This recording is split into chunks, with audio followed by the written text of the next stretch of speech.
feel it wrapped around your soul with no control. You can't breathe when you're drowning underwater. There's so much water.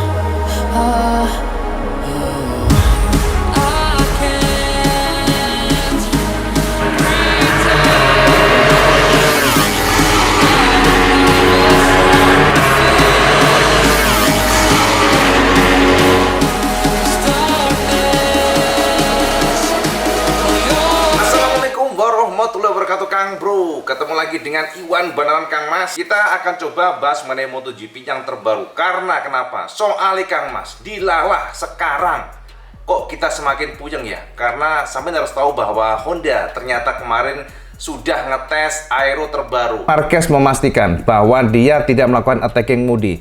Dia memang lebih banyak mencoba untuk mengumpulkan data, dan kemarin pada saat dia turun di Silverstone free practice pertama dan kedua, dia hanya menggunakan basis data dari Asen, jadi tidak ada yang spesial.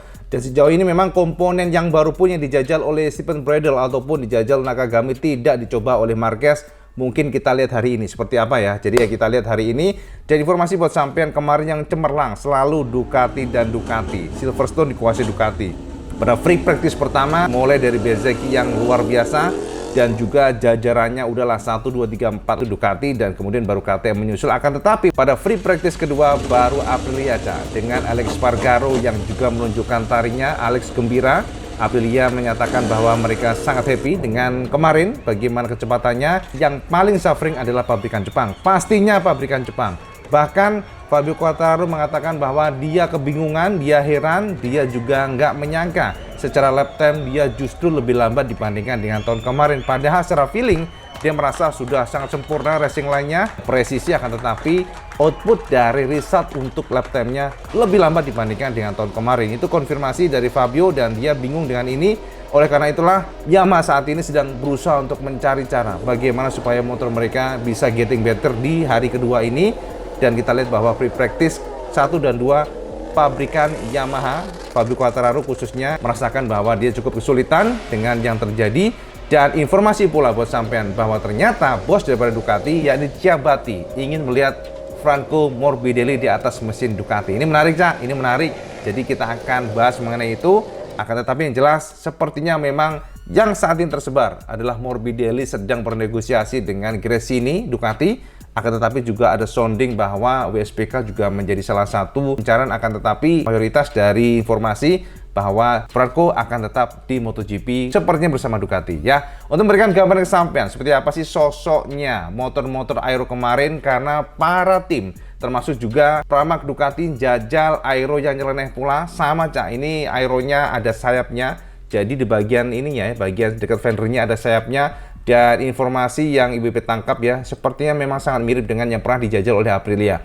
Untuk memberikan gambaran kesampaian apa saja yang dites oleh para pembalap kemarin, kita akan bahas dalam video berikut ini, Cak. Inilah yang bisa kita lihat kemarin free practice. Ternyata tim Honda yang diwakili oleh Nakagami, mereka ngetes aero yang baru. Ini adalah aero yang sangat unik, dan aero ini jika nggak salah mirip dengan yang dites oleh Stephen Bradl di Jerez kemarin. Dan saya bisa perhatikan di sini, Cak, bagaimana bentuk muka dari RC yang semakin lama semakin aneh. Jadi kayak ikan sapu-sapu, Kang Mas. Wingletnya lebar, dan sekilas kita lihat seperti bentuk dari winglet Aprilia ataupun juga Ducati. Jadi kombinasi. Dan kalau kita perhatikan ya inilah motor jadi makin lama makin leneh. Tapi Honda pastinya no choice karena mereka harus mengembangkan aero jika ingin mengejar ketertinggalan mereka dengan pabrikan Eropa. Nah, sekarang kita intip yang jelasnya, Cak, gambarnya, Cak. Ini dia gambar dari lurus depan. Jadi kalau kita perhatikan, Cak, ini ada sebuah sidepod yang di bagian samping sini ya, ada sidepod, dan kita lihat bagaimana buruknya muka motor sekarang. MotoGP sudah seperti bukan motor yang kita kenal. MotoGP sekarang sudah kayak ikan sapu-sapu, Kang Mas. Dari sini maka sampai akan menemukan sebuah winglet di mana Honda mencoba untuk memberikan penekanan dari sisi downforce-nya. Tekukan di bagian sini, Cak, ya. Jadi informasi berkembang Honda berusaha keras mereka mencari traksi ban depannya. Jadi downforce bagian depan, dan kita lihat ternyata pada pengetesan maka kita menemukan bahwa dari ukuran wingletnya pun lebih lebar. Dan di bagian bawah sini Cak, ada tekukan yang cukup signifikan di bagian sini ya. Sepertinya ini adalah salah satu cara mengalirkan udara dari depan yang coba di-manage oleh Honda agar pada saat keluar tikungan motor lebih stabil. Jadi lebih mekar, lebih lebar, sekilas seperti ini. Akan tetapi pada sisi rem R-nya kelihatannya tidak berubah Cak. Jadi rem R-nya sama saja dengan sebelumnya, hanya bagian wingletnya saja yang berubah. Nah ini dia bagian bawahnya. Jadi bagian sini ada side pod yang dibuat oleh Honda dengan tekukan yang sepertinya dari pengetesan wind tunnel mereka menemukan dengan menggunakan aero model ini yang sekilas sangat mirip dengan KTM ataupun Ducati, maka mereka mendapatkan tambahan traksi ban depan. Jadi saat ini memang yang menjadi PR dari pasukan Honda adalah traksi ban belakang, akan tetapi kelincahan ban depan juga masih menjadi PR yang perlu diimprove. Dan kita lihat di sini Cak, side podnya ini memang salah satu cara mereka sekali lagi untuk mendapatkan downforce. Apalagi di bagian sini ada downdraftnya, jadi ada semacam cekungan keluar di bagian fairingnya. Ini sangat berguna untuk menghisap angin pada saat motor rebah. Jadi menghisap angin dari bawah yang otomatis akan memberikan daya tekan lebih kepada motor pada saat mereka rebah ekstrim. Jadi informasinya demikian. Nah ini adalah gambaran buat sampean Cak, bagaimana perbedaan aero standar RCV dan juga aero yang dites oleh Nakagami kemarin. Untuk aero standar bagian sayapnya lebih kecil, jauh lebih kecil. Dan jika kita perhatikan di bagian sini, nah ya kan, untuk Nakagami berubah total. Bagaimana ketebalan dari wingnya atau sayapnya, termasuk juga lubang di bagian tengahnya yang jauh lebih besar. Lihat nih Cak, nah seperti ini sosoknya. Ini gede banget ya untuk posisi dari wingnya, bolongannya Cak, termasuk juga ketebalan dari wingletnya. Dan jika kita lihat dari agak serong seperti ini, ada tekukan di bagian bawah sini Kang Mas. Ya, sementara yang standarnya itu seperti ini, standar biasa saja. Jadi memang berubah total dari sisi ini. Dan saat ini Honda masih belum memberikan konfirmasi bagaimana hasilnya, ataukah memuaskan atau enggak sidepod di bagian bawahnya. Jadi setelah bagian atasnya ada sayap yang cukup besar dan sangat mirip dengan KTM RC16 ataupun ada kemiripan pula dengan Ducati, mereka juga menancapkan sidepod di bagian bawah sini yang cukup gede pula, dan ini sangat mirip dengan GP23 Ducati. Sementara di bagian sini nggak terlalu mencolok lah. Jadi memang sangat berbeda. Jauh ini tidak ada perbedaan signifikan dari sisi lap time. Honda sedang melakukan evaluasi aero yang baru ini. Ataukah mereka puas atau enggak? Nah, itu nanti akan tergantung dari apa yang dikatakan oleh pembalap. Berikut beberapa gambar yang bisa kita ambil ya dari aero dari bodi motor Nakagami. IWB nggak suka sih bentuknya, asli Cak, kurang proper aja, nggak enak dilihatnya. Ya, jadi kayak bukan motor yang kita kenal. Nah ini adalah motor dari Yamaha YZR M1 yang dites oleh Fabio Quartararo, dan sampai mereka menemukan bagaimana bentuk dari wingletnya yang juga sedikit dirombak oleh Yamaha. Memang sekilas mirip dengan sebelumnya, tapi informasinya di bagian lidahnya sini berubah Cak. Kita menjadi paham bagaimana pabrikan Jepang saat ini sangat-sangat berjuang keras untuk mengembangkan aero, mengingat mereka sebelumnya nggak terlalu bernafsu, tapi no choice, mereka harus bekerja. Kalau tidak semakin ketinggalan. Dan informasinya ini lihat nih, ada sidepod juga di bagian bawahnya. Tapi beda dibandingkan dengan Nakagami RCV, kita menemukan bahwa untuk bagian bawah sidepod pada YZR M1 ini ternyata lebih kecil ukurannya. Jadi nggak terlalu lebar sampai ke bawah. Ini adalah salah satu usaha dari Yamaha untuk mendapatkan traksi. Sekali lagi traksi dan traksi. Yamaha menemui kesulitan Cak, di mana mereka tidak mendapatkan lap time dengan bagus. Padahal sudah memiliki power yang besar, akan tetapi justru lap time mereka Silverstone lebih lambat dibandingkan tahun kemarin. Nah ini bagian depannya dari Yamaha YZR M1 Cak. Memang jika kita perhatikan lebih kecil, sekali lagi bagian bawahnya sini sidepod lebih kecil, dan untuk winglet atau sayap Yamaha YZR M1 ini menyatu bagian sininya. Jadi nggak ada dipisah lagi, tapi menyatu hingga ke bagian kiri kanan. Sangat-sangat minim perbedaannya, tapi berbeda itu intinya. Ini adalah versi standarnya Kang Mas ya. Sekarang versi standar untuk YZR M1 buntut Stegosaurus, dan sekarang sudah menjadi standar dari Yamaha, dimana sebelumnya mereka agak nggak suka, tapi ternyata mereka menggunakan ini. Artinya ya no choice, sekali lagi mereka harus mengejar ketertinggalan dengan pasukan Eropa. Beberapa gambar yang jelas bagaimana bentuk buntut dari M1 yang sudah digunakan sejak seri kemarin ya. Jadi kita lihat bagian buntutnya juga ada semacam shape yang berbeda bagian belakangnya. Dan teman-teman harus tahu bahwa shape ini atau aero belakang ini untuk meningkatkan downforce belakang. Karena sama dengan Honda, untuk Yamaha mengeluhkan tentang traksi yang lemah. Traksinya sangat buruk, less traction, informasi dari Fabio. Sehingga mereka berusaha untuk mencari cara supaya ban belakangnya lebih mendapatkan traksi atau mendapatkan downforce yang lebih baik. Informasinya memang pada saat braking kestabilan meningkat, tapi sejauh ini masih mengecewakan. Jadi Fabio masih kecewa sebab secara lap time masih kurang bagus. Nah, ini adalah update yang terbaru yang bisa IWSR kesampaian semuanya, konfirmasi dari bos Yamaha Racing dari Jepang langsung bahwa mereka memastikan tidak akan tertarik untuk merubah mesin mereka menjadi V4. Jadi mereka akan tetap fokus. Mereka percaya bahwa mesin ini masih sangat potensial untuk mendapatkan performa maksimalnya. Jadi ini adalah mesin YZR M1 dan konfirmasi dari Yamaha mereka akan tetap menggunakan mesin ini setidaknya hingga 2026. Jadi teman-teman yang berharap atau menduga Yamaha akan tertarik untuk berganti menjadi V4, pastikan tidak, Cak, karena mereka akan tetap menggunakan mesin ini hingga 2026. Konfirmasi Yamaha demikian. Nah, satu hal yang juga menarik perhatian kita semuanya adalah Pramac Ducati. Ternyata Pramac kemarin mereka juga ngetes sayap di bagian fendernya, Cak. Aneh lagi, karena mereka tidak hanya fokus di bagian fairingnya, tapi kita menemukan di bagian fendernya pun sekarang ada sayapnya. Lihat nih, ada sayap kiri kanan. Informasinya sama ya, posisinya adalah aero dan aero. Mereka ingin mendapatkan traksi sebanyak-banyaknya, kestabilan semaksimal mungkin sehingga semuanya dijajal oleh mereka. Dan informasinya memang untuk sayap ini diduga mereka mengcopy Aprilia RSGP, karena sempat Aprilia kemarin kan ngetes model sayap seperti ini. Dan memang kalau kita ngelihat kedua pabrikan ini, Aprilia dan Ducati, dua-duanya memiliki kemampuan dalam hal pengembangan aero. Dan kita lihat persaingan sudah semakin aneh dan nyeleneh, Cak. Ini informasi yang paling update IWB dari Silverstone. Oh ya, tambahan lagi buat sampean, Cak. Jadi breaking news buat sampean bahwa Triumph dipastikan akan tetap menyuplai mesin Moto2.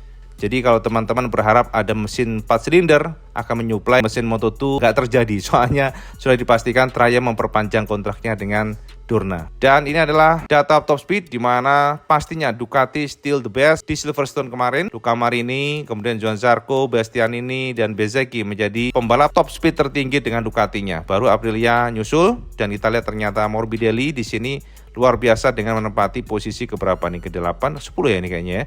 Nah, pokoknya dia ternyata nangkring menjadi pembalap dengan motor Jepang terkencang soal top speednya. Karena kita lihat Honda itu di belakang, Cak, lewat Marc Marquez. Nah, Kang Mas, jadi gimana? Sudah jelas ya, Ibu berikan gambaran kesampaian. Yang intinya adalah Honda dan Yamaha masih kesulitan dan mereka masih berusaha untuk mengejar ketertinggalannya dengan mencoba aero terbaru. Jadi aero lagi, Cak, judulnya. Kemunduran dari para MotoGP yang sudah pernah di-share oleh beberapa mantan pembalap seperti Casey Stoner bahwa saat ini memang DNA dari MotoGP sudah berubah, bentuk motornya aneh, semua serba aero, dan ini membuat tontonan menjadi semakin membosankan karena minimnya adu salib, sebab memang sangat sulit untuk menyalip motor dengan aero. Mengingat motor pada selalu kondisi on limit dan juga turbulensi udara di sekitar kiri kanannya. Pada saat pembalap mau overtake itu sangat kesulitan, sangat menyulitkan. Ya, itu konfirmasi dari para pembalap dan juga apa yang dites oleh para tim kemarin. Sekarang kita lihat seperti apa usahanya,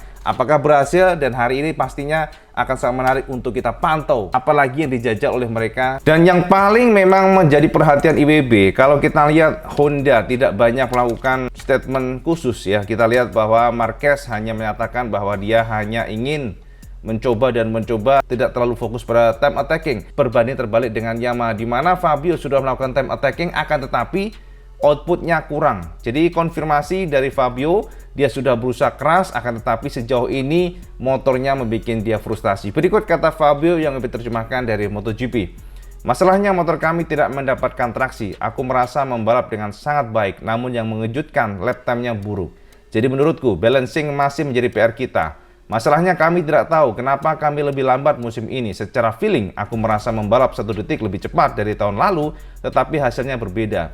Sebaliknya, lap time-ku lebih lambat 1 detik. Ini membuatku frustasi karena aku tidak menduganya. Ini adalah sesuatu yang paling sulit secara mental karena kami tidak tahu kenapa kita selambat ini.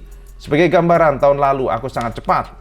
Di 2021 aku sangat kencang, di 2019 aku cepat, tapi tahun ini di setiap trek yang sebelumnya aku kencang kini jadi lambat. Yang lain telah melangkah maju tetapi kami malah mundur. Ini adalah sesuatu yang sulit kita pahami. Kami bingung apa yang harus kami lakukan. Setiap kali kami mencoba sesuatu, hasilnya malah buruk. Menjauh dari settingan dasar membuat kami malah makin tersesat.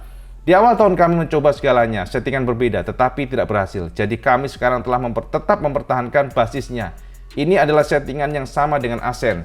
Awalnya aku berpikir ini akan bagus di trek seperti Misano dan Austria di mana ada banyak wheelie dengan aero downforce jadi lebih baik. Tapi di sini trek yang tidak banyak membuat motor wheelie, aku rasa tidak dibutuhkan aero berlebih. Pokoknya sekarang apapun yang terjadi aku akan terima. Walaupun fairing baru atau lama, aku tidak terlalu peduli apakah itu turun salju, hujan dan angin, kami akan berusaha memberikan yang terbaik. Yes, itu konfirmasi dari Fabio Quartararo yang sepertinya frustasi banget Cak ya pernyataannya nih Cak. Aduh, ini kayak apa ya? Jadi kita tuh sebenarnya juga bingung ya sama Fabio ini. Di sisi lain yang Mas sudah berusaha keras untuk fulfill ya, meluluskan apa yang menjadi keinginan Fabio, yakni power dan power, top speed dan top speed, dan terbukti memang power yang tahun ini M1 ini jauh lebih kencang, jauh lebih powerful. Akan tetapi ternyata justru dengan power yang diminta tersebut, Fabio sekarang malah mengeluh di mana motor nggak bisa kencang di tikungan. Dan kita lihat ternyata memang secara lap time Cak, jika kita bandingkan di tahun ini kemarin, maksudnya pas free practice kemarin ya, bahwa Fabio menorehkan waktu terbaik di angka 1 menit 59.425 detik. Sementara di tahun lalu Fabio di hari Jumat bisa menorehkan waktu 1 menit 58.946 detik. Jadi ini juga mengejutkan ya, karena kita lihat ternyata Fabio lebih lambat setengah detik dibandingkan dengan tahun kemarin. Ini adalah sesuatu yang menjadi bukti bahwa power is not everything. Sebenarnya harusnya ya dari kacamata pribadi, Fabio mungkin tidak usah mengeluh mengenai power, karena memang DNA Yamaha dari awal motor ini bukanlah motor yang powerful seperti Ducati ataupun Honda ataupun KTM Aprilia. Karena kekuatan dari cross plan dari dulu inline 4 adalah kestabilan di tikungan, corner speednya yang memang luar biasa, dan sekarang pelan-pelan tergerus hilang gara-gara hanya mengumbar atau mengejar top speed. Ya, itu aja update IWB tentang MotoGP hari ini. Semoga mencerahkan sampean semuanya kondisi kemarin di free practice, dan kita lihat seperti apa free practice hari ini. Kita pantau terus, dan seperti biasa kalau sampean suka video ini, sampean like, share, dan subscribe. Oh, Lali Cak, champion selalu 5 waktu karena yang paling penting. Assalamualaikum warahmatullahi wabarakatuh. Salam segandos.